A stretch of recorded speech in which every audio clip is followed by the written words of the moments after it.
Good day everyone. So for today's video, magluluto tayo ng ginisang ampalaya. Ayan yung ampalaya na binibenta namin sa karinderiya. Yan, so mag-a-add lang tayo ng oil, garlic, and pag nag-golden brown na, add mo na yung onion. Yan, so stir mo lang yan. Pag umokay na, lagyan mo yung tomato. Yan. And then add mo na yung ampalaya. Kasing pait ng ex mo. Ayan. So, ayan. So, ayan na. Halo-halo lang. So, wala kang ilalagay dyan. So, hayaan mo lang siyang gumanyan. Add mo lang yung seasoning. I mean, wala kang ilalagay na liquid, ha. So, lagyan mo lang ng seasoning. And then, palambutin mo lang siya. Lagyan mo lang ng pepper.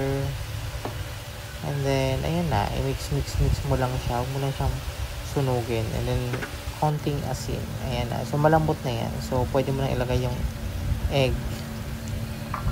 Then, haluin mo lang. Halo.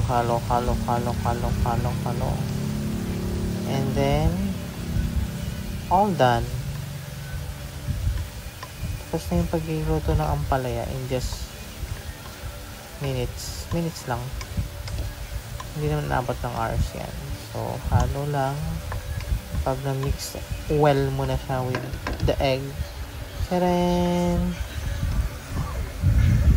Voila! Meron ka ng ginisang ampalaya na di kasing pait ng ex mo. Ayun. So, ayan na. So, pwede mo na ibenta yan. Siguro kaya magbigay ng 5 servings yan. Depende sa serving mo kung gaano kagalante sa serving mo. Ayan na. Taran. Bye!